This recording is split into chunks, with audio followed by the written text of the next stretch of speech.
She erased us from her wedding, so I am erasing her from mine.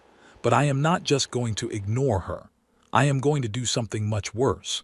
I am going to make her think she is the star of the show. I am going to have the cameras follow her every move. And then in the final cut she will not exist. I am sitting here with a hard drive containing 200 gigabytes of raw footage, and a final video that is pure perfection. This is the story of how I used a camera lens to teach a narcissist a lesson about visibility. Let us go back to the beginning. My brother got married last year. His bride, my now sister-in-law, had very specific expectations. She is the kind of person who believes a wedding is not a celebration of love. It is a coronation. She wanted everyone in the family to wear her specific wedding colors. We all did. People flew in from out of state. My parents, my siblings, my cousins. Everyone made a massive financial and emotional effort to make her feel celebrated. But the red flag started waving the day before the ceremony. She made some offhanded remarks, comments that were wrapped in a smile but cut like a knife. She said things like, "You know your side of the family never takes anything seriously. I am not expecting you guys to really participate properly." The comments made their rounds through the family group chat. Feelings were hurt before the wedding even began. My parents were confused. They had written a check. They had bought the clothes. They had shown up early. How were they not taking it seriously? But we swallowed our pride. We still showed up. We looked great. We smiled for the cameras. We adjusted corsages. We stood in the line.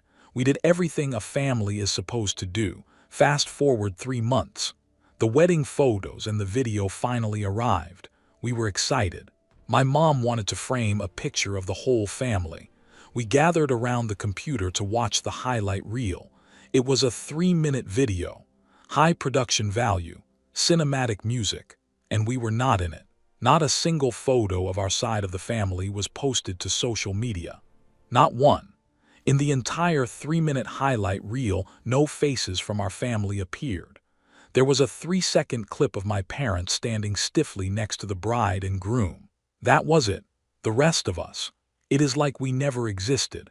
It is like my brother was an orphan who just spawned into existence on his wedding day. I tried to give her the benefit of the doubt. Maybe the photographer just missed us. Maybe there was a technical glitch. I texted her, cordially, politely. "Hey, the photos look great. Do you have the ones with just the siblings, or the group shots with our cousins?"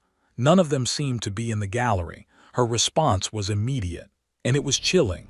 "Oh, we never took those pictures." I stared at my phone.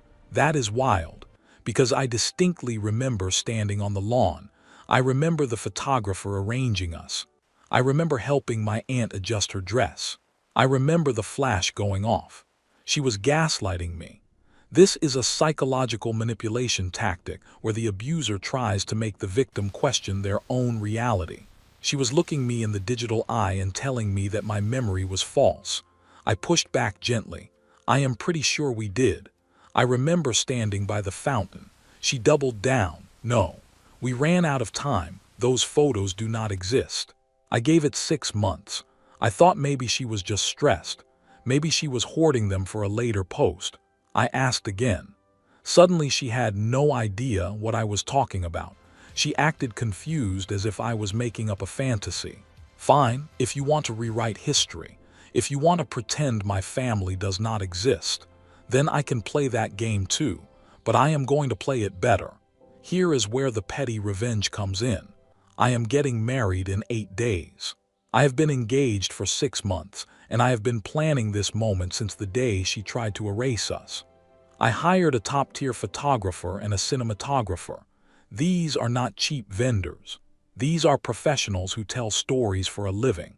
What my sister-in-law does not know is that the videographer has a secret mission, a very specific set of instructions that I delivered verbally and in writing. The mission is this: make it look like she is getting all the attention. I told the videographer, track her. Hover near her like she is the most important person in the room. When she is on the dance floor, put the lens in her face. When she is eating, zoom in. Make her feel seen, make her feel like the star. Why? Because a narcissist feeds on attention. If we ignored her at the wedding, she would throw a tantrum. She would cause a scene. She would make herself the victim. Oh, they are excluding me. They are so mean. But if we shower her with attention, if we make her think she is the center of the documentary, she will preen. She will pose. She will be on her best behavior because she thinks she is being immortalized. She will feel so safe. And then, the final cut. She will not appear for even 1 second, not in the background, not in a panning shot, not in the bloopers, just like she made sure we didn't exist. I am going to make sure she ends up on the cutting room floor. I didn't even invite her originally. I wanted a drama-free day. But word must have gotten out because she cornered me at a family dinner a few weeks ago. Unfortunately, I have to work the day before and after your wedding, she said loudly, making sure everyone heard how busy and important she is. But I should still be able to make it. I was so stunned by her inviting herself that I just said, "That is fine. The Airbnb is booked whether you are there or not." So now she is coming. To cope, I needed a little appetizer of revenge before the main course, so I sent out the formal invitations, and I spelled her name wrong, on purpose. It was subtle, just 1 letter off, but for someone who obsesses over image, seeing her name misspelled on thick, expensive cardstock, that is going to itch. That is going to bother her every time she looks at it on her fridge. That was my first move. The video blackout will be my last. I am not asking for advice. I am not asking if it is too mean. It is not. It is exactly fair. It is a mirror.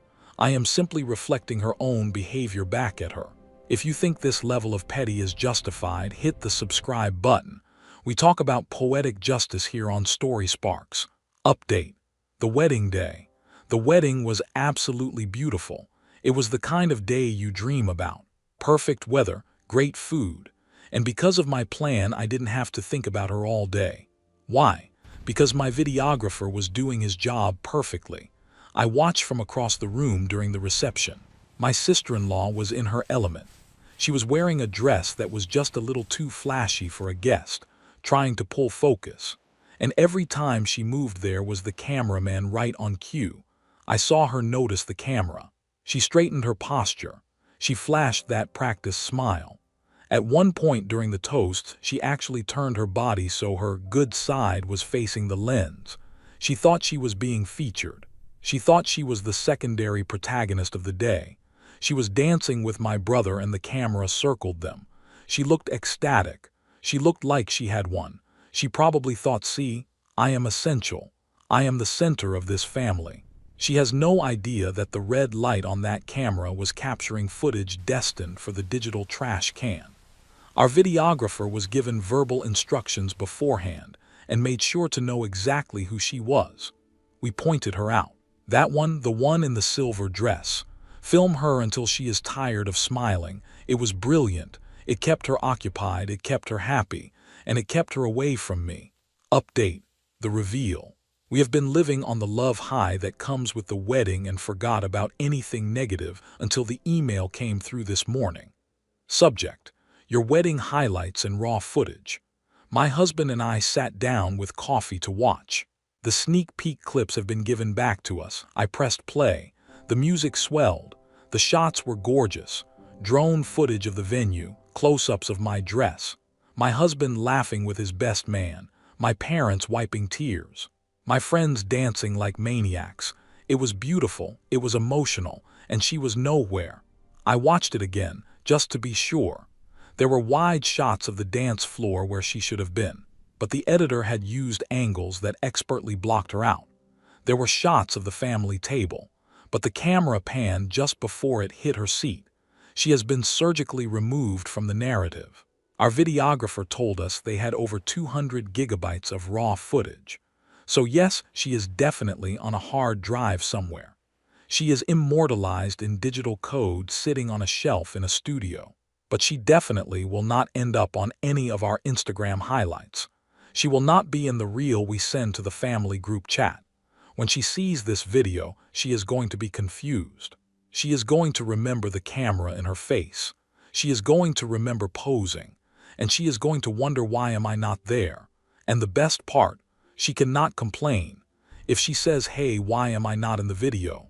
I can just say, oh, I guess they just used the best clips, or I can pull her own line on her. Oh, we never took that footage. She will know. Deep down she will know, but she won't be able to prove it. This is what psychologists call narcissistic erasure. It is what she did to us. She tried to pretend we didn't matter enough to be documented. She tried to control the history of our family. Now she is experiencing the invisible treatment. It is effective because it denies the one thing she craves more than anything: validation. By filming her, I gave her the validation in the moment so she wouldn't ruin the day. By cutting her out, I am denying her the validation in the future. I honestly didn't think this would feel so good. Originally, I only shared this plan with 3 girls in my book club. But seeing the final product, seeing my family celebrated, seeing my parents happy and included while the person who disrespected them is gone, it is priceless. Some people might say you should have been the bigger person. I disagree. Being the bigger person often just means making yourself a flatter doormat for people to walk on. Sometimes you have to meet people where they are. She wanted to play the game of selective memory. She wanted to curate reality. I just played by her rules. She erased us because she thought we weren't serious enough. I erased her because she wasn't sincere enough. And now when we look back on our wedding day 20 years from now, we won't see the woman who insulted my parents. We won't see the woman who gaslit me. We will see the people who love us. We will see the people who showed up to celebrate us, not themselves. The raw footage exists. If she ever apologizes, if she ever admits what she did, maybe, just maybe, I will send her a clip. But until then, she is a ghost. And that feels exactly fair. To anyone dealing with family members who try to edit you out of their lives, do not beg to be included. Build your own stage. Throw your own party. And control your own edit. You do not need to be in their picture to be happy, but you definitely do not need them in yours. Thanks for coming on this petty revenge journey with me. I am going to go watch my wedding video again. It is perfect. Thanks for watching.